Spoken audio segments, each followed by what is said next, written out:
नमस्कार दोस्तों। RPSC second grade के अंदर हम पेपर पेस्ट के लिए देख रहे थे जीके विषय के लिए राजनीति विज्ञान क्लास नंबर 9 रहेगी, जिसके अंदर आज हम देखेंगे राष्ट्रपति के बारे में। और ये पार्ट 1 रहेगा दोस्तों। राष्ट्रपति बहुत लंबा चौड़ा टॉपिक पड़ता है राष्ट्रपति का, तो 2 भागों के अंदर विभक्त करके इस टॉपिक को हम समझने का प्रयास करेंगे। बस आप अंत तक मेरे साथ बने रहें और ध्यान से इस वीडियो को देखें। इसके साथ जो प्लेलिस्ट बनी हुई है वहां पर हर एक क्लास, ये 9 क्लास है, 9 नंबर क्लास है, तो इससे पहले जो 8 क्लासें हुई है राजनीति विज्ञान पॉलिटिकल साइंस की, वो आपको वहां पर मिल जाएगी। इतिहास विषय हमने पेपर पेस्ट के लिए कंप्लीट देख लिया है, उसकी भी क्लासें आपको है जो प्लेलिस्ट के अंदर मिल जाएगी। जाकर एक एक क्लास को अटेंड करें। और फिर अगर आप नोट्स बनाना चाहते हैं तो नोट्सों के लिए मित्रों आप है जो कुछ अमन ऑनलाइन क्लासेज ऐप डाउनलोड करके स्टोर के अंदर आपको सेकंड ग्रेड पेपर पेस्ट के नाम से फोल्डर मिल जाएगा, जहां पर नाम मात्र के चार्ज के साथ आप है जो पीडीएफ है उनके थ्रू नोट्स बना सकते हैं।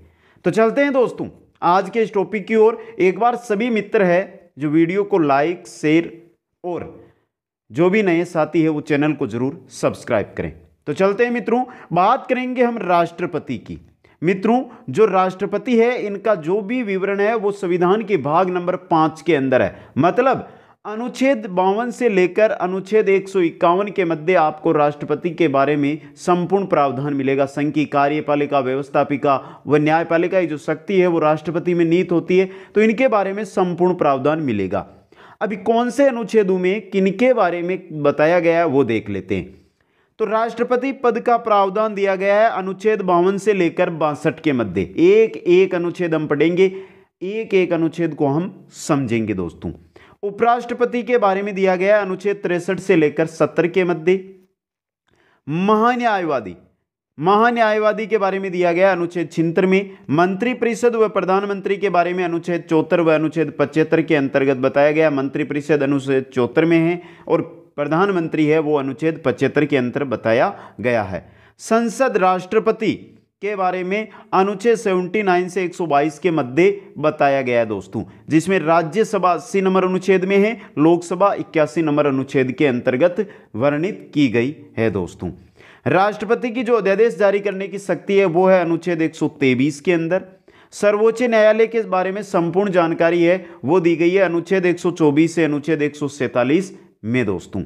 नियंत्रक एवं महालेखा परीक्षक 148 से 151 के मध्य इनकी जानकारी दी गई है। अब मित्रों यहाँ पे हम बात तो राष्ट्रपति की कर रहे हैं, लेकिन चाहे उपराष्ट्रपति हो, चाहे महान्यायवादी हो, चाहे राष्ट्रपति के अध्यादेश, ये तो चलो राष्ट्रपति से जुड़ा हुआ है सर्वोच्च न्यायालय, क्योंकि ये सभी के सभी चीजें हैं जो राष्ट्रपति से जुड़ी हुई है, तो इनके बारे में हमें राष्ट्रपति टॉपिक में पढ़ना है। अब एक एक अनुच्छेद से शुरुआत करते हैं। तो सबसे पहले चलते हैं मित्रों अनुच्छेद 52 की ओर। देखिए अनुच्छेद 52 राष्ट्रपति पद का प्रावधान।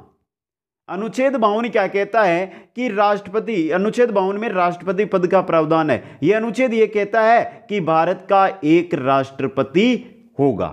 यह कौन सा अनुच्छेद कहता है? अनुच्छेद 52 कहता है कि भारत का एक राष्ट्रपति होगा दोस्तों। बात करते हैं अनुच्छेद 53 की। मित्रों संघ जिसमें कार्यपालिका, संघ की जो कार्यपालिका शक्ति है वो राष्ट्रपति में निहित होगी, जिसका प्रयोग वह स्वयं अथवा मंत्री परिषद की सलाह से करेगा। संघ की कार्यपालिका, जो भी कार्यपालिका की शक्तियां हैं वो किसके अंतर्गत होगी? राष्ट्रपति में निहित होगी। उसका प्रयोग वो स्वयं भी कर सकता है या जो मंत्री परिषद है केंद्र की उसकी सलाह से भी वो उसका प्रयोग कर सकता है। यह कहता है अनुच्छेद 53 दोस्तों।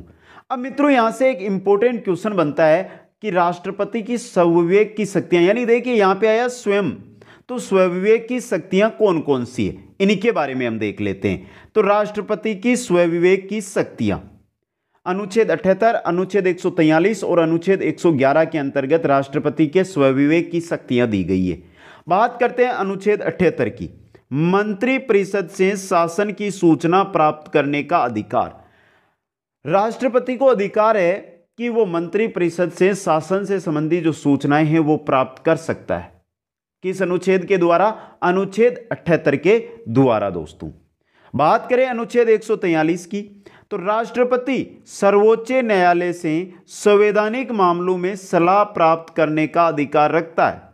अगर राष्ट्रपति को संविधान यानी संवैधानिक मामलों में कोई सलाह चाहिए तो वो सर्वोच्च न्यायालय से सलाह प्राप्त कर सकता है। किस अनुच्छेद के द्वारा? अनुच्छेद 143 के द्वारा। बात करते हैं अनुच्छेद 111 की, तो अनुच्छेद 111 में पॉकेट वीटो जीवी का उपयोग बताया गया है। जीवी का उपयोग हम कहां पर करते हैं मित्रों? यदि किसी दल को लोकसभा में स्पष्ट बहुमत ना मिले तो गठबंधन सरकार की स्थिति तय करने का अधिकार राष्ट्रपति को होता है और इसी को क्या कहा जाता है? पॉकेट वीटो कहा जाता है। तो ये राष्ट्रपति की शक्तियां हैं, स्वविवेक की शक्तियां हैं, याद रखना है। पहली, मंत्रिपरिषद से सूचना प्राप्त करने की, दूसरी सर्वोच्च न्यायालय से सलाह प्राप्त करने की, और तीसरी पॉकेट वीटो का उपयोग। ये तीन है, अनुच्छेद 78, अनुच्छेद 143 और अनुच्छेद 111 में ये तीन स्वविवेक की शक्तियां दी गई है। हमने 52 और 53 नंबर अनुच्छेद देख लिया था। अब आगे चलते हैं अनुच्छेद नंबर 54 की ओर। देखिए अनुच्छेद नंबर 54, राष्ट्रपति का निर्वाचन मंडल, मतलब अर्थात राष्ट्रपति के चुनाव में भाग लेने वाले पदाधिकारी। तो निर्वाचन मंडल, तो राष्ट्रपति का जो चुनाव होता है उसमें भाग कौन कौन लेते हैं? कौन लेते हैं? संसद तथा विधानसभाओं के निर्वाचित सदस्य भाग लेते हैं। और यह चीज जो हमने ली है ना, राष्ट्रपति का निर्वाचन मंडल, यह हमने आयरलैंड से ली है दोस्तों। यह क्वेश्चन आया हुआ है, राष्ट्रपति का निर्वाचन मंडल हमने किस देश के संविधान से लिया है? आयरलैंड के संविधान से। मित्रों यहां पे आपको जानकारी दे दूं कि हमारे संसद के अंदर दो सदन है, लोकसभा और राज्यसभा। लोकसभा और राज्यसभा में जो भी निर्वाचित सदस्य, मनोनीत सदस्यों की मैं यहां पे कोई बात नहीं कर रहा हूं, निर्वाचित सदस्य है वो राष्ट्रपति के चुनाव में भाग लेते हैं दोस्तों।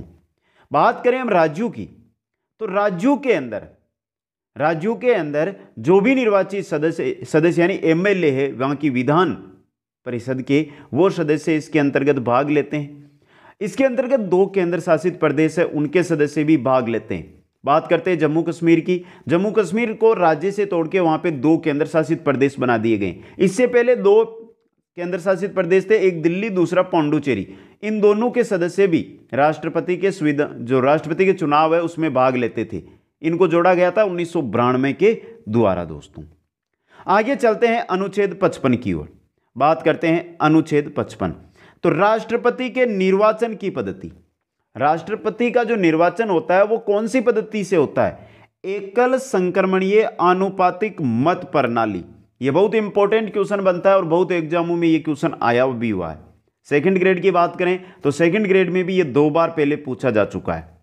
राष्ट्रपति के निर्वाचन की पद्धति कौन सी है? एकल संक्रमणीय आनुपातिक मत प्रणाली। जैसे जैसे ये नीचे आपको व्याख्या दी गई है उसको हम पढ़ेंगे तो आपको समझ में आ जाएगी कि एकल संक्रमणीय आनुपातिक मत प्रणाली होती क्या है दोस्तों।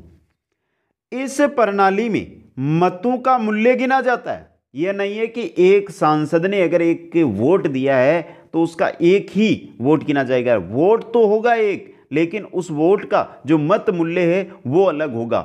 एक सांसद का मत मूल्य होता है 708, जबकि जो भी राज्यों से विधायक इसके अंतर्गत देते हैं तो हर राज्य के विधायक का मत मूल्य अलग होता है। राजस्थान के विधायक का मत मूल्य अलग है तो यूपी के विधायक का मत मूल्य अलग होगा, जिनके बारे में हम आगे हैं जो विस्तार से सारणी से समझेंगे कि कौन से राज्य के एक विधायक का मत मूल्य कितना होता है दोस्तों।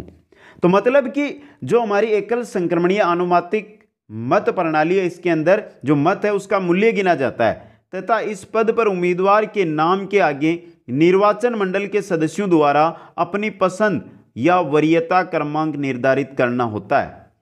जो भी निर्वाचन मंडल यानी जो भी सदस्य निर्वाचन के अंदर भाग ले रहे हैं वो अपनी पसंद और अपनी वरीयता है वो अपने मत के साथ वहां पर दर्ज करते हैं दोस्तों। आगे देखिए, इसमें पहले वरीयता क्रमांक का मान सबसे अधिक होता है। जीतने वाले उम्मीदवार को कुल वैध मतों का वैध मत है उनका 50% से अधिक कोटा प्राप्त करना अनिवार्य है।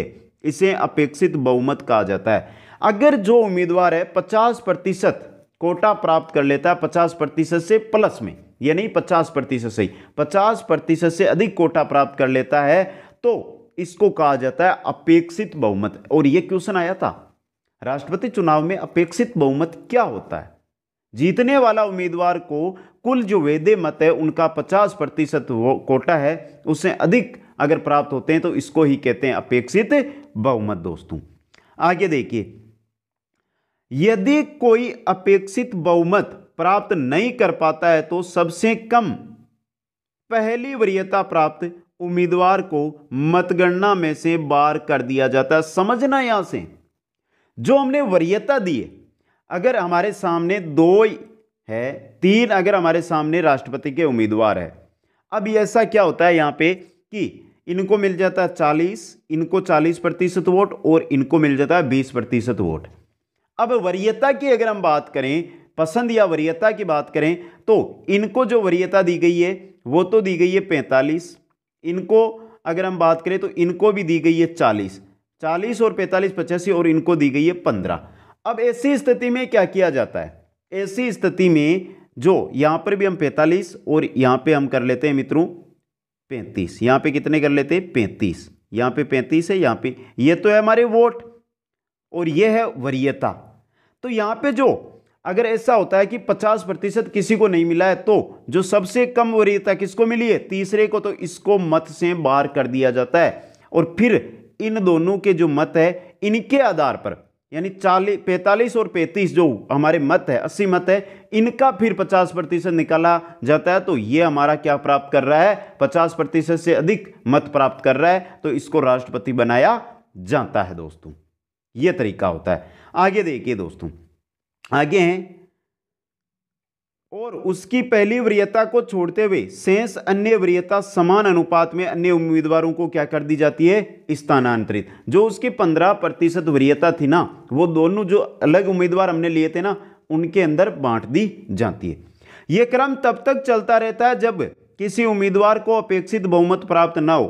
अगर ऐसी स्थिति आ जाती है कि 4 या 5 या 6 उम्मीदवार है और ये प्रक्रिया हमारी पहली बार में किसी को भी 50% अपेक्षित बहुमत नहीं मिल रहा है, तो यह प्रक्रिया तब तक चलती रहती है जब तक एक उम्मीदवार को 50% मत ना मिल जाए। यदि राष्ट्रपति के चुनाव में कोई विवाद पैदा होता है तो अनुच्छेद 71 के द्वारा इस पर अंतिम निर्णय सर्वोच्च न्यायालय करेगा जो मान्य होगा। कोई भी ऐसा विवाद सामने आ जाए कि राष्ट्रपति का जो चुनाव है वो संपन्न नहीं हो रहा है और नहीं उस पर कोई अंतिम निर्णय आ रहा है, तो उसमें अंतिम निर्णय देगा सर्वोच्च न्यायालय और वो क्या होगा, मान्य भी होगा। इसके लिए बनाया गया है अनुच्छेद 71। अनुच्छेद 71 के द्वारा ही सर्वोच्च न्यायालय अपना निर्णय देता है। अब हमने जो बात की थी मित्रों, एक इंपॉर्टेंट चीज आपके सामने लेकर आ रहा हूं जो बहुत अच्छी चीज है। देखिए, राष्ट्रपति चुनाव अगर आप लड़ना चाहते हैं, आप राष्ट्रपति बनना चाहते हैं, आपका सपना है और राष्ट्रपति चुनाव आप अगर लड़ना चाहते हैं तो राष्ट्रपति के चुनाव के उम्मीदवार को 50 प्रस्तावक व 50 अनुमोदक निर्वाचन मंडल से प्राप्त होने चाहिए। यानी कि निर्वाचन जो मंडल है हमारा, सांसद है, एमएलए है, उनमें से 50 प्रस्तावक और 50 अनुमोदक पहले से राष्ट्रपति के पास होने चाहिए, तभी आप राष्ट्रपति चुनाव का फॉर्म भर सकते हैं। अब मत मूल्य की हम बात कर रहे थे कि हर जो सांसद है उनका मत मूल्य अलग है, विधायकों का मत मूल्य अलग है, हर राज्य के विधायक का मत मूल्य अलग है। तो जो इंपॉर्टेंट है वो बता दूं, राजस्थान के एक एमएलए एक विधायक का मत मूल्य होता है 129। यानी कि एक विधायक अगर राष्ट्रपति को मत देने जाता है तो उसका एक मत है, उसका मूल्य होगा 129। वहां पे एक दर्ज नहीं होगा, 129 दर्ज होगा दोस्तों। और इसी प्रकार जो छत्तीसगढ़ है, यानी राजस्थान और छत्तीसगढ़ के जो एमएलए, इनका मत मूल्य समान होता है। छत्तीसगढ़ के भी एमएलए का मत मूल्य कितना है, 129 है। तो यह बन सकता है कि भारत में राजस्थान के समान मत मूल्य रखने वाला देश राज्य कौन सा है, कौन सा है, छत्तीसगढ़। सबसे अधिक मत मूल्य यूपी के एक एमएलए का मत मूल्य है 208, जो सर्वाधिक है। सर्वाधिक मत मूल्य वाला राज्य यूपी यानी उत्तर प्रदेश है। बात करें सबसे कम की तो सिक्किम के एक एमएलए का मत मूल्य 7 है, जो सबसे कम है। सिक्किम का जो एक एमएलए है उसका मत मूल्य कितना है, 7 है, सबसे कम उसका मत मूल्य है। एक एमपी एक सांसद का मत मूल्य होता है 708। एक सांसद है उसका मत मूल्य कितना है, 708 है। एक सांसद अगर राष्ट्रपति को मत देकर आता है तो उसका जो मत है वो 708 जोड़ा जाएगा। राष्ट्रपति के चुनाव में 50 तो प्रस्तावक, 50 अनुमोदक उम्मीदवार के नाम का समर्थन करना आवश्यक है। इसके बिना आप राष्ट्रपति चुनाव नहीं लड़ सकते हैं दोस्तों। आगे चलते हैं दोस्तों, बात करते हैं राष्ट्रपति के चुनाव की जमानत राशि की। तो राष्ट्रपति पद के उम्मीदवार को जमानत राशि के रूप में 15,000 रुपये आरबीआई में जमा कराने होंगे। यानी कि अगर आप राष्ट्रपति चुनाव लड़ रहे हैं तो आपको 15,000 रुपये है वो आरबीआई बैंक में जमा कराने होंगे। अगर आपने जो कुल वेदे मत है, जो जितने मत वहां पे हैं, उनका जो वेदे मत है उनका 6वां हिस्सा प्राप्त कर लिया है, प्राप्त करना आपको आवश्यक है। अगर आपने 6वां हिस्सा प्राप्त नहीं किया है तो आपकी जो जमानत राशि है 15,000 रुपये वो जब्त कर ली जाएगी। 6वां हिस्सा आपने प्राप्त कर लिया तो आपको जमानत राशि वापस दे दी जाएगी दोस्तों। राष्ट्रपति पद के उम्मीदवार को चुनाव प्रचार के लिए कितने दिन का समय दिया जाता है? 15 दिन का समय दिया जाता है। जमानत राशि 15,000 और चुनाव प्रचार के लिए भी 15 दिन का समय दिया जाता है। इस निर्वाचन का पीठासीन अधिकारी लोकसभा या राज्यसभा का महासचिव बनाया जाता है। जो मित्रों पीठासीन अधिकारी बनाया जाता है राष्ट्रपति चुनाव में, वो बनाया जाता है या तो राज्यसभा या लोकसभा है, उसका महासचिव होता है उसको दोस्तों। तो हमारे लिए इंपॉर्टेंट बनता है कि जो राष्ट्रपति कोविंद का चुनाव हुआ था, राष्ट्रपति कोविंद के चुनाव में अनूप मिश्रा लोकसभा के महासचिव को पीठासीन अधिकारी बनाया गया और वर्तमान में लोकसभा महासचिव स्नेहलता श्रीवास्तव है दोस्तों।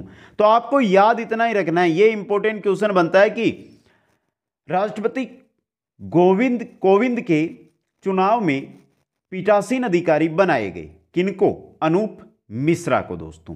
आगे चलिए दोस्तों, आगे देखिए नोट लगाकर लिखा गया है, महासचिव की नियुक्ति लोकसभा में लोकसभा अध्यक्ष के द्वारा और राज्यसभा में पदेन सभापति करता है। जो महासचिव है उसकी नियुक्ति कौन करता है? लोकसभा में तो लोकसभा अध्यक्ष और राज्यसभा में पदेन सभापति करता है दोस्तों। राष्ट्रपति चुनाव पर उठने वाले विवाद का अंतिम निर्णय सर्वोच्च न्यायालय करेगा, जो हमने पहले भी देख लिया है, अनुच्छेद 71 के द्वारा। समझे मित्रों? आगे देखिए, महासचिव वरिष्ठ प्रशासनिक अधिकारी होता है जिसे संसदीय विषयों की जानकारी होनी चाहिए। वरिष्ठ प्रशासनिक अधिकारी को महासचिव बनाया जाता है और वरिष्ठ जो हमारा प्रशासनिक अधिकारी है उसको संसदीय विषयों की पूर्ण जानकारी होना भी आवश्यक है दोस्तों। यह है अनुच्छेद 55। आगे चलते हैं अनुच्छेद 56 की ओर। अनुच्छेद 56 में देखते हैं, अनुच्छेद 56 में वर्णन किया गया है राष्ट्रपति के कार्यकाल का दोस्तों। देखिए, शपथ से 5 वर्ष, जिस दिन शपथ लेता है राष्ट्रपति उस दिन से 5 वर्ष तक उसका कार्यकाल रहेगा, वो अपने पद पर राष्ट्रपति बना रहेगा। यह अपना त्यागपत्र किसका? अगर राष्ट्रपति उससे पहले त्यागपत्र देना चाहता है तो उपराष्ट्रपति को अपना त्यागपत्र दे सकता है। अब मित्रों, जैसे ही राष्ट्रपति ने उपराष्ट्रपति को त्यागपत्र दिया तो उपराष्ट्रपति इसकी सबसे पहले सूचना देगा लोकसभा अध्यक्ष को। किसको देगा? लोकसभा अध्यक्ष को। यह क्वेश्चन आया है, राष्ट्रपति ने उपराष्ट्रपति के पास त्यागपत्र भेजा तो उपराष्ट्रपति इसकी सबसे पहले सूचना किसको देगा? सीधा क्वेश्चन आया हुआ है, किसको देगा? लोकसभा अध्यक्ष को। मित्रों, राष्ट्रपति का जो पद होता है उसमें 4 प्रकार से रिक्तता संभव है। पद से न्योछावर उसको 4 प्रकार से किया जा सकता है, हो सकता है। कैसे कैसे? अगर राष्ट्रपति रहते समय राष्ट्रपति की मृत्यु हो जाए, राष्ट्रपति अपना त्यागपत्र दे दे, राष्ट्रपति को महाभियोग से हटाया जा सकता है या अन्य कारणों से। 4 प्रकार से राष्ट्रपति के पद की रिक्तता संभव है, मृत्यु से, त्यागपत्र से, महाभियोग से या अन्य कारणों से दोस्तों। यह है अनुच्छेद 56 राष्ट्रपति के कार्यकाल के बारे में। आगे चलते हैं अनुच्छेद 62 की ओर। अनुच्छेद 62 जिसमें देखिए राष्ट्रपति पद की आकस्मिक रिक्तता की पूर्ति का प्रावधान, क्योंकि 56 में हमने कार्यकाल के बारे में पढ़ा और रिक्त हो गया है राष्ट्रपति का पद, तो अनुच्छेद 62 में इसमें वापस इसकी जो पूर्ति है वो कैसे की जाएगी इसका प्रावधान किया गया अनुच्छेद 62 में। 3 प्रकार से उपराष्ट्रपति को राष्ट्रपति बनाकर किया जा सकता है, सीजेआई को कार्यवाहक के रूप में राष्ट्रपति बनाकर किया जा सकता है, सुप्रीम कोर्ट एससी के किसी वरिष्ठतम न्यायाधीश को राष्ट्रपति बनाकर किया जा, कार्यवाहक राष्ट्रपति बनाकर इसकी पूर्ति की जा सकती। समझे मित्रों, यह का अनुच्छेद 62 है। अनुच्छेद 57 की अगर हम बात करें तो कोई भी भारत का व्यक्ति नागरिक है जो एक से अधिक बार भारत का राष्ट्रपति चुना जा सकता है। यह नहीं है कि एक बार आपने अगर राष्ट्रपति बने तो आप अगली बार राष्ट्रपति नहीं बन सकते, बन सकते हो। मतलब कोई भी नागरिक भारत का है वो एक से अधिक बार भारत का राष्ट्रपति चुना जा सकता है दोस्तों। आगे चलते हैं अनुच्छेद 58। अनुच्छेद 58 में वर्णन किया गया राष्ट्रपति बनने की योग्यताओं का। देखिए कौन कौन सी क्या क्या योग्यताएं होनी चाहिए।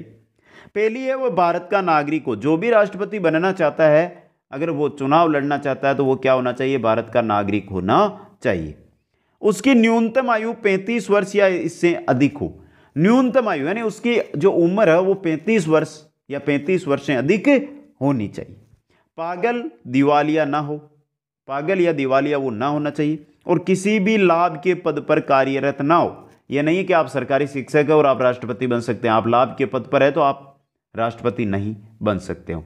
अब मित्रों कुछ पद है जो लाभ के पद नहीं माने जाते हैं। कौन कौन से, अपवाद देखिए यहाँ पे, राष्ट्रपति खुद, उपराष्ट्रपति, राज्यपाल, केंद्रीय मंत्री या राज्य के मंत्री, ये लाभ के पद नहीं माने जाते हैं। 5 राष्ट्रपति, उपराष्ट्रपति, राज्यपाल, केंद्रीय मंत्री और राज्य में मंत्री, ये लाभ के पद नहीं माने जाते हैं दोस्तों। 5वीं योग्यता देखिए, उसमें लोकसभा सदस्य बनने जैसी योग्यता हो लेकिन वह संसद के किसी भी सदन का सदस्य नहीं होता। मतलब कि लोकसभा सदस्य बनने की जो योग्यताएं हैं वो राष्ट्रपति चुनाव लड़ने के जो भी नागरिक है उसमें वो योग्यताएं होनी चाहिए, लेकिन वो संसद के किसी भी सदन का सदस्य नहीं होता है। यह नहीं है कि आप जैसे राष्ट्रपति बने तो आप संसद के सदस्य हैं, नहीं है। आगे देखिए दोस्तों, यह था अनुच्छेद 58। आगे चलते हैं अनुच्छेद 59 की ओर। देखते हैं अनुच्छेद 59 जिसमें दिया गया राष्ट्रपति पद के विशेष प्रावधान या विशेष शर्तें क्या क्या है। देखिए, उसे निश्चित निर्धारित वेतन एवं परिलाभ यानी भत्ते प्रदान किए जाएंगे।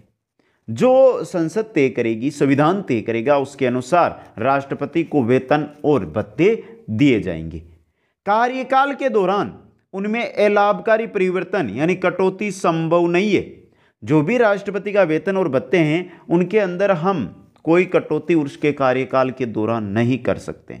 सिर्फ और सिर्फ जब देश में अगर वित्तीय आपातकाल लागू है उस समय उसमें कटौती संभव है। अपवाद यानी वित्तीय आपातकाल अनुच्छेद 360 हम पढ़ेंगे, उसके अंदर पढ़ेंगे कि वित्तीय आपातकाल कब लगता है, क्यों लगता है, कैसे लगता है।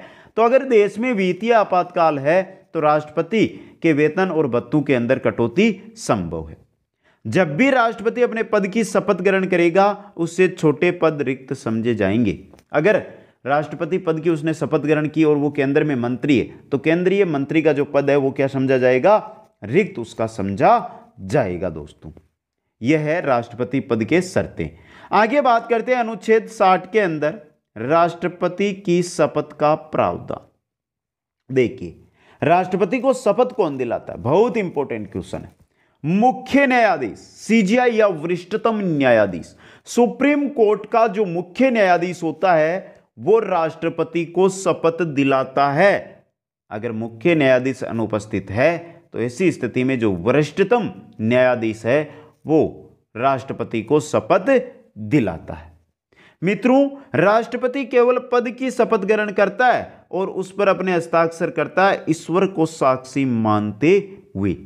राष्ट्रपति ईश्वर को साक्षी मानते हुए अपने पद की शपथ ग्रहण करता है। संविधान की रक्षा करने और जनता के कल्याण में निरत यानी व्यस्त रहने की शपथ कौन लेता है, राष्ट्रपति लेता है दोस्तों। अब मित्रों, हमने जब एक चीज पढ़ी थी कि राष्ट्रपति का पद किस प्रकार से रिक्त संभव है तो वहां पर एक आया था हमारे 3 नंबर पर महाभियोग द्वारा। तो यह महाभियोग क्या है इसके बारे में चर्चा करते हैं और महाभियोग का वर्णन किया गया है अनुच्छेद 61 के अंतर्गत। महाभियोग राष्ट्रपति पर कैसे लगाया जाए उसके बारे में। यदि राष्ट्रपति संविधान का उल्लंघन कर दे तो, राष्ट्रपति बनाया गया है और वो क्या कर रहा है, संविधान का उल्लंघन कर रहा है, तो संसद के किसी भी सदन में महाभियोग का प्रस्ताव रखा जा सकता है।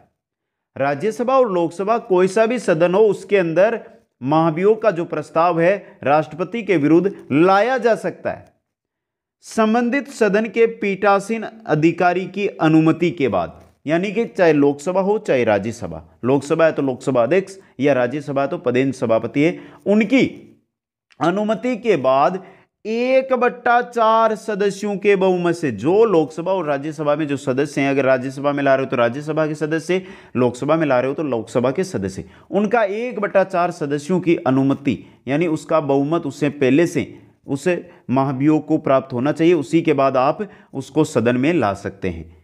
राष्ट्रपति को 14 दिन पूर्व सूचना के उपरांत एक ही सत्र में यह प्रस्ताव राष्ट्रपति का पक्ष जानते हुए दोनों सदनों से अलग अलग 2/3 बहुमत द्वारा पारित होना आवश्यक।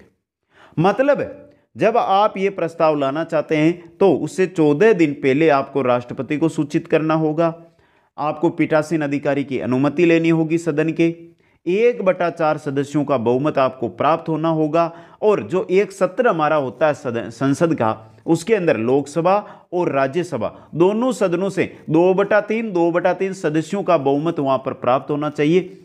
अगर ऐसा आप करते हैं तो राष्ट्रपति को पद से हटा हुआ माना जाएगा, और यही है महाभियोग की प्रक्रिया। मित्रों, जो महाभियोग की यह प्रक्रिया है वो अमेरिका से ली गई है, और यह क्वेश्चन भी एक बार आया हुआ है, इंपॉर्टेंट क्वेश्चन है। महाभियोग, राष्ट्रपति पर महाभियोग की प्रक्रिया कहां से ली गई है? अमेरिका से। यदि किसी राष्ट्रपति को महाभियोग से हटा दे तो वह पुनः नियुक्त होने की पात्रता रखेगा या नहीं, इस बात का उल्लेख हमारे संविधान में नहीं है। हमने एक राष्ट्रपति है जिसको महाभियोग से हटा दिया है, क्या वापस वो अपने पद पर चुनाव लड़कर आ सकता है या नहीं आ सकता, इसके बारे में संविधान हमें किसी भी प्रकार की कोई जानकारी नहीं देता है। आगे देखिए मित्रों, इसमें संविधान के मनोनीत व निर्वाचित सदस्य भाग लेंगे। जो महाभियोग होता है उसके अंदर यह नहीं है कि सिर्फ निर्वाचित, जो निर्वाचन प्रणाली है राष्ट्रपति उसमें सिर्फ निर्वाचित सदस्य भाग लेते हैं, लेकिन महाभियोग के अंदर मनोनीत सदस्य भी क्या करते हैं? भाग लेते हैं। और महाभियोग को संसद की अर्धन्यायिक प्रक्रिया कहा जाता है, जो बहुत बार आया हुआ है। अर्धन्यायिक प्रक्रिया, संसद की अर्धन्यायिक प्रक्रिया है महाभियोग। समझे मित्रों? अब आगे चलते हैं राष्ट्रपति की शक्तियों की ओर। मित्रों, राष्ट्रपति को 2 प्रकार की शक्तियां प्राप्त है। पहले है सामान्य शक्तियां, दूसरी है आपात शक्तियां। आज की क्लास में हम सामान्य शक्तियों तक ही अध्ययन करेंगे। आपात शक्तियों के बारे में हम जो पार्ट 2 रहेगा, क्लास सेकंड जो कल रहेगी, उसमें अध्ययन करेंगे। तो सामान्य शक्तियों की अगर हम बात करें तो कार्यपालिका शक्तियां, व्यवस्थापिका शक्तियां, न्यायिक शक्तियां या अन्य शक्तियां हैं। और आपात शक्तियों में 3 प्रकार है, राष्ट्रीय आपातकालीन, राज्यों में राष्ट्रपति शासन और वित्तीय आपातकाल। अब चलते हैं दोस्तों सामान्य शक्तियों की ओर। बहुत लंबी क्लास चलेगी मित्रों, तो आराम से एक एक चीज को देखते जाइए। तो देखिए, सामान्य शक्तियों में अनुच्छेदों के अनुसार हम पढ़ रहे हैं तो अनुच्छेदों के अनुसार ही चलेंगे। अनुच्छेद 75 में देखिए सामान्य शक्ति, प्रधानमंत्री और उसकी सलाह से मंत्रिपरिषद की नियुक्ति का अधिकार राष्ट्रपति को। सामान्य शक्ति है राष्ट्रपति की।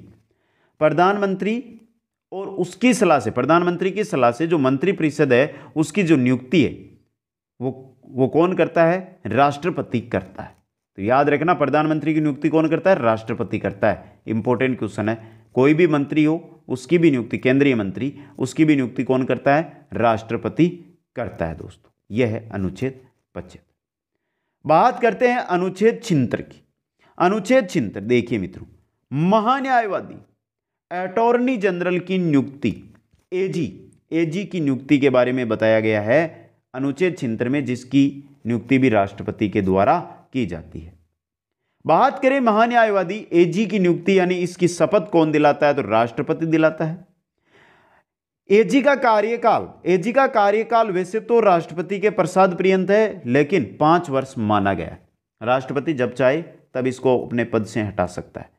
अगर एजी अपना त्यागपत्र देना चाहे, महान्यायवादी अपना त्यागपत्र देना चाहे, तो किसको देगा? राष्ट्रपति को देगा दोस्तों। एजी बनने की योग्यताएं क्या है? एजी बनने की योग्यताएं, उसमें एस यानी सुप्रीम कोर्ट में जज बनने जैसी योग्यता हो, जो हम आगे पढ़ेंगे। जब सुप्रीम कोर्ट पढ़ेंगे उस समय पढ़ेंगे कि एससी में जज बनने की क्या क्या योग्यताएं। तो एससी में जज बनने की योग्यता अगर किसी नागरिक में है तो वो महान्यायवादी एजी अटॉर्नी जनरल बन सकता है। प्रथम एजी थे हमारे एमसी सीतलवाड़ और वर्तमान में है के वेणुगोपाल। यह क्वेश्चन आपके लिए इंपॉर्टेंट बनता है मित्रों। प्रथम एजी भारत में कौन बने? एमसी सीतलवाड़ दोस्तों। अब बात करते हैं एजी के कार्यों की कि एजी के क्या क्या कार्य हैं। अटॉर्नी जनरल के कार्य, ये भारत सरकार का सर्वोच्च कानूनी सलाहकार है। जो एजी होता है वो भारत सरकार का सर्वोच्च कानूनी सलाहकार होता है मित्रों। दूसरा, ये उच्चतम व उच्च न्यायालय में सरकार के मामलों की पैरवी करता है। अगर कोई मामला है जो सरकार का है और उच्च न्यायालय या उच्चतम न्यायालय में है तो वहां पर पैरवी कौन करेगा? एजी, अटॉर्नी जनरल, महान्यायवादी करेगा। यह बुलाए जाने पर संसद की बैठकों में भाग ले सकता है, बोल सकता है, लेकिन मत देने का अधिकार नहीं है। अनुच्छेद 88 से जो अटॉर्नी जनरल है उसको अधिकार दिया गया है कि यह संसद की बैठकों में भाग ले सकता है, वहां पर बोल सकता है, लेकिन यह अपना मत किसी भी विषय पर नहीं दे सकता है दोस्तों। यह है एजी जो अनुच्छेद 76 में इनका वर्णन है। बात करते हैं अनुच्छेद 77 की, तो संपूर्ण भारत का शासन राष्ट्रपति के नाम से चलता है। भारत में कहीं पर भी जो भी शासन चल रहा है वो राष्ट्रपति के नाम से ही चलता है दोस्तों। ये बात की गई है अनुच्छेद 77 के अंदर। आगे चलते हैं अनुच्छेद 78 की ओर। अनुच्छेद 78 हम पढ़ रहे हैं राष्ट्रपति की सामान्य शक्तियां। देखिए आराम से, राष्ट्रपति प्रधानमंत्री व मंत्रिपरिषद से शासन संबंधी सूचनाएं प्राप्त करने का अधिकार रखता है। मतलब राष्ट्रपति है वो प्रधानमंत्री या फिर मंत्रिपरिषद दोनों से सूचनाएं, शासन से संबंधित सूचनाएं प्राप्त कर सकता है। यह अधिकार है राष्ट्रपति को, यह शक्ति है राष्ट्रपति की कि वो प्रधानमंत्री या मंत्रिपरिषद से शासन संबंधी सूचनाएं प्राप्त कर सकता है। यह प्रधानमंत्री का कर्तव्य होगा कि वह समय समय पर राष्ट्रपति को मांगे जाने पर सूचनाएं उपलब्ध करवाए। और जो प्रधानमंत्री है उसका कर्तव्य है कि वो जो अगर राष्ट्रपति ने उसे किसी भी प्रकार की सूचना मांगी है, शासन से संबंधित सूचना मांगी है, तो वो राष्ट्रपति को उपलब्ध करवाए दोस्तों। बात करते हैं अनुच्छेद 79 की, तो राष्ट्रपति संसद का अभिन्न अंग होता है, लेकिन संसद का सदन का सदस्य नहीं। राष्ट्रपति संसद का अंग है, अभिन्न अंग है, भिन्न नहीं, अभिन्न अंग है, संसद का अंग है, लेकिन ये जो सदन है हमारा उसका सदस्य नहीं होता है। समझे मित्रों, ये चीज इंपॉर्टेंट है, याद रखना। आगे चलते हैं अनुच्छेद 80 की ओर। राष्ट्रपति राज्यसभा में सदस्य मनोनीत करने का अधिकार रखता है जो कला, साहित्य, विज्ञान या समाज सेवा के क्षेत्र से हो। ये दो इंपॉर्टेंट चीज है। 80 और 81 देखिए, अनुच्छेद 80 में वर्णन किया गया है राज्यसभा में सदस्य मनोनीत का, और अनुच्छेद 81 में लोकसभा में 2 एंग्लो इंडियन सदस्य मनोनीत करने का अधिकार राष्ट्रपति को दिया गया है। 80 और 81 ये दोनों के दोनों अनुच्छेद याद रखने हैं आपको कि कौन से अनुच्छेद के द्वारा राष्ट्रपति है जो राज्यसभा में सदस्य मनोनीत करता है और कौन से अनुच्छेद के द्वारा लोकसभा में सदस्य मनोनीत करता है। याद रखना अनुच्छेद 80 और 81 दोस्तों। आगे चलते हैं अनुच्छेद 85 की ओर। देखिए मित्रों, अनुच्छेद 85 क्या कहता है? राष्ट्रपति संसद के सत्र बुला सकता है। राष्ट्रपति की शक्ति है, राष्ट्रपति को शक्ति प्राप्त है कि वो संसद का सत्र बुला सकता है, उसका सत्रावसान कर सकता है, उसका सत्रावसान कर सकता है। लोकसभा को भंग कर सकता है राष्ट्रपति पीएम के परामर्श से, या 5 वर्ष के बाद तो करता ही है भंग। तो पीएम अगर परामर्श दे तो भी लोकसभा को वो भंग कर सकता है। संसद के दोनों सदनों की अलग अलग बैठकों के मध्य 6 माह से अधिक अंतराल नहीं होना चाहिए। ये इंपॉर्टेंट चीज है, ये क्वेश्चन भी आया हुआ है। अगर संसद का शीतकालीन सत्र है जो दिसंबर में हो गया है, तो ग्रीष्मकालीन सत्र 6 महीने के भीतर भीतर होना जरूरी है। 6 महीने से अधिक संसद की बैठकों में समय नहीं होना चाहिए। यह है अनुच्छेद 85। अब यहां पे हमारा आ गया 2 अलग अलग 2 बैठकों के मध्य 6 माह का। तो संसद के सत्रों के बारे में भी तो हमें चर्चा करनी है ना। तो चलते हैं संसद के सत्रों की ओर। संसद के 3 सत्र है। एक है बजट सत्र, दूसरा है मानसून सत्र, तीसरा है शीतकालीन सत्र। बजट सत्र, मानसून सत्र, शीतकालीन सत्र। बजट सत्र होता है जो फरवरी से लेकर मई के मध्य लाया जाता है। मानसून सत्र जुलाई से सितंबर के मध्य, और शीतकालीन सत्र नवंबर से दिसंबर के मध्य लाया जाता है दोस्तों। जो संसद के सत्र है उनका संचालन या स्थगन पीठासीन अधिकारी द्वारा होता है। अब ये पीठासीन अधिकारी लोकसभा में तो लोकसभा अध्यक्ष होता है और राज्यसभा में पदेन सभापति होता है। तो संसद का जो सत्र है उसका संचालन हो या स्थगन हो वो कौन करता है? पीठासीन अधिकारी। लोकसभा में लोकसभा अध्यक्ष, राज्यसभा में पदेन सभापति। दोस्तों बात करते हैं आगे हम अनुच्छेद 86 की। तो अनुच्छेद 86 के अंदर वर्णन किया गया है राष्ट्रपति संसद के दोनों सदनों में या एक सदन में संदेश का अधिकार रखता है। इसे राष्ट्रपति का अभिभाषण कहते हैं दोस्तों। राष्ट्रपति है चाहे तो दोनों सदन में या किसी एक सदन में अपना संदेश भेज सकता है। अब राष्ट्रपति किसी भी सदन में या दोनों सदनों में अपना संदेश भेजने का अधिकार रखता है। यह शक्ति प्राप्त है राष्ट्रपति को और इसी को कहा जाता है राष्ट्रपति का अभिभाषण, जो अनुच्छेद 86 के अंतर्गत है। दोस्तों बात करें अनुच्छेद 87 की, राष्ट्रपति का विशेष अभिभाषण। यह क्या है? देखिए मित्रों, राष्ट्रपति संसद के वर्ष के पहले सत्र को संबोधित करने का अधिकार रखता है। जो सत्र है मित्रों, अगर वर्ष का पहला सत्र है तो उसको राष्ट्रपति संबोधित करने का अधिकार रखता है, शक्ति रखता है।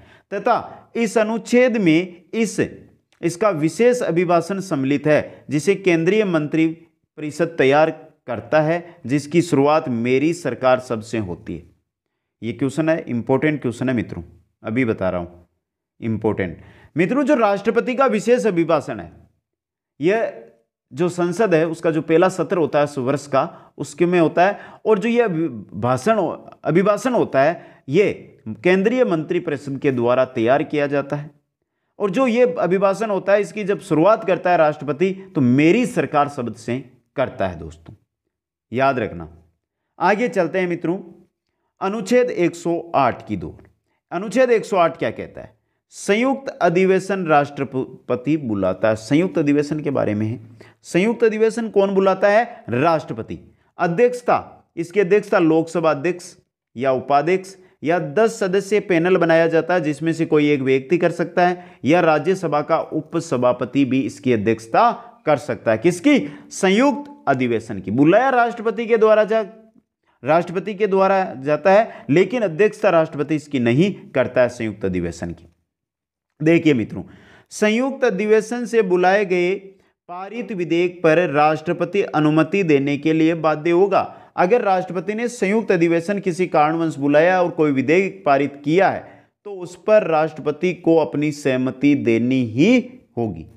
धन विधेयक पर पुनर्विचार संभव नहीं है। किन किन पर नहीं है विचार? देखिए, धन विधेयक पर पुनर्विचार संभव नहीं है, राष्ट्रपति पुनर्विचार के लिए नहीं भेज सकता। संविधान संशोधन विधेयक पर पुनर्विचार संभव नहीं है, मतलब कोई संविधान संशोधन से संबंधित विधेयक है उसको भी राष्ट्रपति पुनर्विचार के लिए नहीं भेज सकता। संयुक्त अधिवेशन के विधेयक पर पुनर्विचार संभव नहीं है। संयुक्त अधिवेशन का अगर कोई जो विधेयक है उसको भी पुनर्विचार के लिए राष्ट्रपति नहीं भेज सकता है। सरकारी साधारण विधेयकों पर एक बार पुनर्विचार संभव, दोबारा अनुमति देने के लिए बाध्य। सरकारी जो साधारण विधेयक है उनको एक बार राष्ट्रपति पुनर्विचार के लिए भेज सकता है, लेकिन दोबारा अगर वो राष्ट्रपति के पास आता है विधेयक तो अनुमति देने के लिए बाध्य होगा राष्ट्रपति। आगे देखिए मित्रों, गैर सरकारी विधेयकों को रोक सकता है, अनुमति दे सकता है या रद्द कर सकता है कभी भी। जो गैर सरकारी विधेयक है ना, उनको राष्ट्रपति अपने पास जेब में रख सकता है, उनको अनुमति देकर भेज सकता है या उनको रद्द भी कर सकता है। दोस्तों यह है हमारा 108 में जो अधिवेशन है उनके बारे में। बात करते हैं अनुच्छेद 110 की।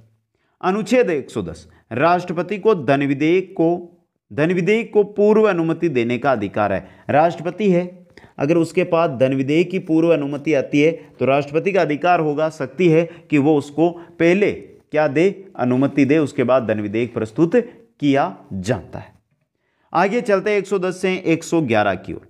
111 में संसद द्वारा पारित विधेयकों पर हस्ताक्षर यानी अनुमति देने का अधिकार, इसे राष्ट्रपति की वीटो पावर कहा जाता है, विशेषाधिकार। यह विशेष अधिकार है मित्रों, जो हमने पहले भी पढ़ लिए हैं, राष्ट्रपति के विशेष अधिकार।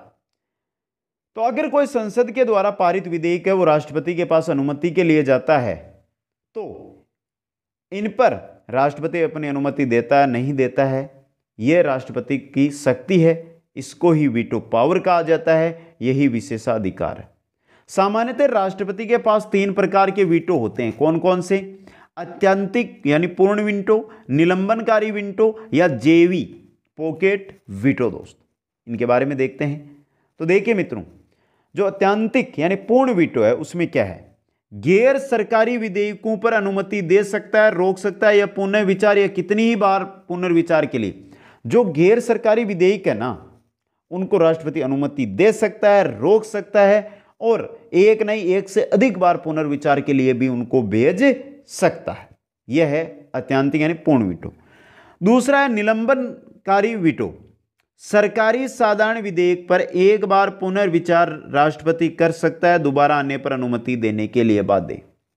निलंबनकारी जो वीटो है उसके अंतर्गत जो सरकारी साधारण विधेयक है उनको एक बार तो वापस संसद को भेज सकता है विचार के लिए, लेकिन अगर संसद ने वापस भेज दिए तो अनुमति देने के लिए बाध्य होगा राष्ट्रपति। बात करें जेबी वीटो यानी पॉकेट वीटो की, तो न तो अनुमति देना न लौटाए, अपनी जेब में रख ले। अगर राष्ट्रपति जेबी वीटो का, पॉकेट वीटो का अगर यूज करता है तो इस स्थिति में जो विधेयक राष्ट्रपति के पास आता है उसको न तो अनुमति देता है और नहीं वापस लौटाता, नहीं रद्द करता, अपनी जेब में रख लेता है। ऐसा हुआ भी है भारत में 1986 के समय ज्ञानी जेल सिंह थे राष्ट्रपति, उनके द्वारा डार ताक विधेयक पर इसका प्रयोग किया गया, अपनी जेब में उन्होंने इसको रख लिया था दोस्तों। यह है अनुच्छेद 111। आगे चलते हैं अनुच्छेद 112 में, जिसके अंदर किया गया है बजट का प्रावधान। 112 अनुच्छेद 112 में किसका प्रावधान है मित्रों, बजट का प्रावधान 112 के अंतर्गत किया गया है। देखिए मित्रों, वार्षिक वित्तीय विवरण धन विधेयक 110 के अंतर्गत वर्णन है और वित्त विधेयक का 117 अनुच्छेद के अंतर्गत वर्णन किया गया है। पहले हम यहां पर धन विधेयक के बारे में पढ़ेंगे, आगे वित्त विधेयक के बारे में भी अध्ययन करेंगे।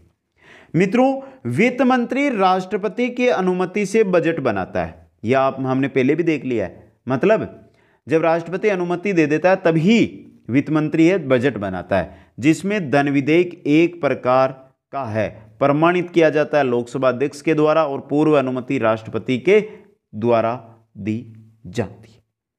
जो बजट बनाया जाता है उसका प्रकार ही होता है धन विधेयक। अब मित्रों, धन विधेयक है, धन विधेयक जब भी पेश किया जाता है उससे पहले राष्ट्रपति की अनुमति जरूरी है। यह नहीं है कि आपने धन विधेयक बनाया और आपने संसद में पेश कर दिया, नहीं, उसकी धन विधेयक से पहले पूर्व अनुमति राष्ट्रपति की जरूरी है और प्रमाणित इसको किया जाएगा लोकसभा अध्यक्ष के द्वारा। सर्वप्रथम लोकसभा में रखा जाता है, राज्यसभा केवल 14 दिन तक विचार कर सकती है, उसका कोई अधिकार नहीं है, उस पर कोई अधिकार नहीं है, सभी अधिकार लोकसभा के पास है। जो धन विधेयक होता है ये सबसे पहले लोकसभा में फिर राज्यसभा के पास जाएगा, राज्यसभा इस पर 14 दिन तक विचार करेगी। हाँ, परामर्श दे सकती है इसमें कि इसमें ये करो, लेकिन ये अधिकार नहीं है कि राज्यसभा इसको निरस्त कर सकती है या और कुछ कर सकती है, उसके पास इसके लिए कोई भी अधिकार नहीं दिया गया है दोस्तों। अब मित्रों, यहाँ पे हम बात करते हैं कि भारत के अंदर दो है, एक है संचित निधि और एक है आकस्मिक निधि। संचित निधि का वर्णन मिलेगा हमें अनुच्छेद 266 में, आकस्मिक निधि का वर्णन मिलेगा 267 में। जो संचित निधि है इस पर कार्य करने का अधिकार है संसद यानी लोकसभा को, आकस्मिक निधि है इसका उपयोग करने का अधिकार है राष्ट्रपति को। प्रत्येक धन विधेयक ही वित्त विधेयक होता है, जो भी धन विधेयक आएगा वो क्या होगा, वित्त विधेयक होगा दोस्तों। ये होता है धन विधेयक। अब बात करते हैं हम वित्त विधेयक। तो देखिए वित्त विधेयक, वित्त विधेयक क्या होता है, संपूर्ण आय का लेखा जोखा होता है। संपूर्ण आय या खर्चे हैं उनका लेखा जोखा ही क्या होता है, वित्त विधेयक होता है। सर्वप्रथम वित्त विधेयक लोकसभा में रखा जाता है, लेकिन राज्यसभा से भी पारित होना आवश्यक है। जिस प्रकार धन विधेयक है उसमें राज्यसभा का कोई हाथ लेना नहीं था, लेकिन जो हमारा वित्त विधेयक है इसके अंदर राज्यसभा है, वहां से भी पारित होना वित्त विधेयक आवश्यक होता है। राज्यसभा इस पर लोकसभा के समान शक्तियां रखती है। धन विधेयक पर लोकसभा के पास ही सभी शक्तियां थी, राज्यसभा के पास कोई शक्तियां नहीं थी। वित्त विधेयक में लोकसभा और राज्यसभा के पास समान शक्तियां हैं, लेकिन इस विधेयक के अंतर्गत धन विधेयक में जाने वाली रकम के बाद शेष बचा हुआ रकम है, जो रकम धन विधेयक में चली गई है उसके बाद जो रकम बची है वो आएगी हमारी वित्त विधेयक में। वित्त विधेयक पर संसद का संयुक्त अधिवेशन संभव है, यह सरकारी साधारण विधेयक होता है। जो वित्त विधेयक है इसको संयुक्त अधिवेशन बुलाकर भी क्या करा जा सकता है, पास करवाया जा सकता है। प्रत्येक वित्त विधेयक धन विधेयक नहीं होता है। धन विधेयक वित्त विधेयक होता है, लेकिन वित्त विधेयक धन विधेयक नहीं होता है। यह चीज याद रखनी है दोस्तों। आगे चलते हैं अनुच्छेद 123 की ओर। अनुच्छेद 123 में वर्णन है राष्ट्रपति का अध्यादेश जारी करने का। राष्ट्रपति को जो अध्यादेश जारी करने की शक्ति प्राप्त है वो है अनुच्छेद 123 के अनुसार। दोस्तों देखिए, जब संसद सत्र में न हो और कोई कानून बनाना जरूरी हो तो मंत्री परिषद की सलाह पर राष्ट्रपति अध्यादेश जारी कर सकता है। अगर संसद में कोई कानून की देश में जरूरत है तो राष्ट्रपति अध्यादेश जारी करेगा और कानून बना सकता है। लेकिन यह कानून अस्थायी कानून होता है जिसकी अधिकतम अवधि होती है 6 माह की।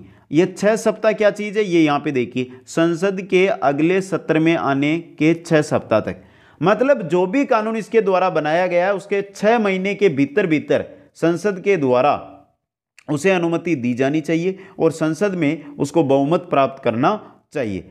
अगर ऐसा ना होता है तो वो क्या हो जाएगा, निरस्त यानी कैंसिल हो जाएगा।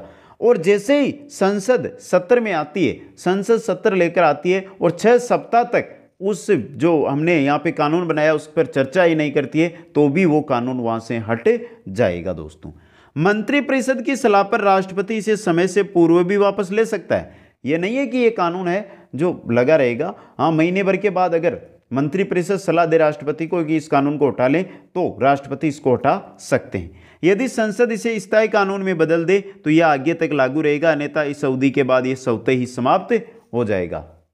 संसद है जो इसको कानून में बदल देती है तो यह तो क्या हो जाएगा, आजीवन लगा रहेगा। और कानून में नहीं बदलती है तो अपने आप 6 महीने के बाद यह कानून हट जाएगा। दोस्तों, यह है अध्यादेश जारी करने का अधिकार। आगे चलते हैं अनुच्छेद 143 की, जिसमें सर्वोच्च न्यायालय से परामर्श प्राप्त करने का अधिकार बताया गया है। देखिए, संवैधानिक मामलों में ऐसे यानी सुप्रीम कोर्ट परामर्श अनिवार्य रूप से देगा, यानी कि राष्ट्रपति को शक्ति प्राप्त है। अगर संवैधानिक मामलों में वो सर्वोच्च न्यायालय से परामर्श लेना चाहता है तो सर्वोच्च न्यायालय उसको परामर्श देना ही होगा। सांविधिक यानी गैर संवैधानिक, सांविधिक का मतलब गैर संवैधानिक मामलों में ऐसी परामर्श देने के में ऐच्छिक है, दे भी सकता है नहीं भी दे सकता है, क्योंकि गैर संवैधानिक मामले। राष्ट्रपति दोनों परामर्शों को मान भी सकता है और नहीं भी। यह नहीं कि राष्ट्रपति को संवैधानिक मामलों में एससी ने यानी सुप्रीम कोर्ट ने जो क्या दिया है, परामर्श दिया है, और गैर संवैधानिक मामलों में भी जो सर्वोच्च न्यायालय उसने परामर्श दिया है, तो राष्ट्रपति इनको मान भी सकता है और अगर उसके मन में है राष्ट्रपति के कि नहीं मानना तो नहीं भी मान सकता है। यह है अनुच्छेद 143। आगे चलते हैं अनुच्छेद 72 में। अनुच्छेद 72 में है राष्ट्रपति की क्षमादान की शक्तियां। देखिए मित्रों, राष्ट्रपति सैन्य न्यायालय या मृत्युदंड जो फांसी है की सजा को माफ कर सकता है। सैन्य न्यायालय से अगर कोई सजा दी गई है किसी सैनिक को या किसी नागरिक को मृत्युदंड यानी फांसी की सजा सुनाई गई है तो उनको क्या कर सकता है, माफ कर सकता है, या उस जो सजा है उसकी अवधि को कम कर सकता है। किसी को 20 साल की सजा हुई है तो राष्ट्रपति उसको 10 साल की भी कर सकता है। यह राष्ट्रपति की शक्ति है। सजा की प्रकृति मृदुल यानी सरल कर सकता है। कठोर सजा मिली हुई है तो उसको सरल सजा में भी राष्ट्रपति बदल सकता है। ये कार्य अधिकांशतः मंत्रिपरिषद की सलाह पर ही किए जाते हैं। यह नहीं है कि राष्ट्रपति इनको स्वविवेक से नहीं करता है, राष्ट्रपति ये कार्य है जो मंत्रिपरिषद की सलाह पर ही करता है। दोस्तों, अब मित्रों यहाँ पे आगे हम देखते हैं विभिन्न पदाधिकारियों की नियुक्ति का अधिकार जो राष्ट्रपति को प्राप्त है, तो वो कौन कौन से अनुच्छेद में है। यहां से अगर क्वेश्चन बनेगा तो ये सीधा बनेगा। राज्यपाल की नियुक्ति कौन करता है, राष्ट्रपति करता है, अनुच्छेद 155 में दिया गया है इसके बारे में। सीजेआई व अन्य न्यायाधीश, मुख्य न्यायाधीश व अन्य जो न्यायाधीश है उनकी नियुक्ति, अनुच्छेद 124 जो हमने अभी भी पढ़ा था, इनकी भी नियुक्ति राष्ट्रपति के द्वारा की जाती है। केग मतलब नियंत्रक महालेखा परीक्षक की नियुक्ति भी राष्ट्रपति के द्वारा की जाती है, अनुच्छेद 148 के द्वारा। एचसी में सीजे व अन्य न्यायाधीशों की नियुक्ति, हाईकोर्ट में मुख्य न्यायाधीश व अन्य न्यायाधीश है उनकी नियुक्ति भी राष्ट्रपति के द्वारा की जाती है, अनुच्छेद 217 के द्वारा। वित्त आयोग में अध्यक्ष व सदस्यों की नियुक्ति भी राष्ट्रपति के द्वारा की जाती है, अनुच्छेद 280 के द्वारा। निर्वाचन आयोग में अध्यक्ष व सदस्यों की नियुक्ति भी किसके द्वारा, राष्ट्रपति के द्वारा की जाती है, अनुच्छेद 324 के द्वारा। राष्ट्रीय अनुसूचित जाति आयोग के अध्यक्ष व सदस्यों की नियुक्ति भी राष्ट्रपति करता है अनुच्छेद 338 के द्वारा। एसटी आयोग के अध्यक्ष व सदस्यों की नियुक्ति भी राष्ट्रपति करता है अनुच्छेद 338(1) के द्वारा। दोस्तों आगे देखिए, यूपीएससी के उसके अध्यक्ष है और सदस्य है उनकी नियुक्ति भी राष्ट्रपति करता है अनुच्छेद 316 के द्वारा। केंद्र शासित प्रदेशों में सीएम, मंत्रिपरिषद की नियुक्ति या उपराज्यपाल या एलजी राष्ट्रपति की सलाह से करता है। कौन? राज्यपाल। दोस्तों यह है अनुच्छेद 239 में। दोस्तों तो ये जो हमने अभी तक पढ़ा है ये थी राष्ट्रपति की सामान्य शक्तियां।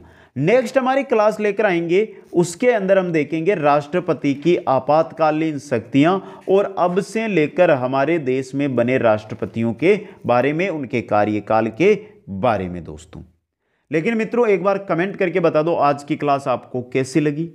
नोट्स बनाने हैं तो प्ले स्टोर से ऐप को डाउनलोड करें, लिंक आपको डिस्क्रिप्शन में भी मिल जाएगी, वहां से भी आप डाउनलोड कर सकते हैं। और स्टोर के अंदर आपको पूरा का पूरा कोर्स है, पेपर पेस्ट है, वो करवाया जाएगा। वहां पर आपको पीडीएफ मिल जाएगी, नोट्स आराम से आप बना सकते हैं। लाइक नहीं किया तो लाइक करें, शेयर करें और जो नए साथी है वो चैनल को जरूर सब्सक्राइब करें। आप सभी को बहुत बहुत धन्यवाद। जय हिंद, जय भारत।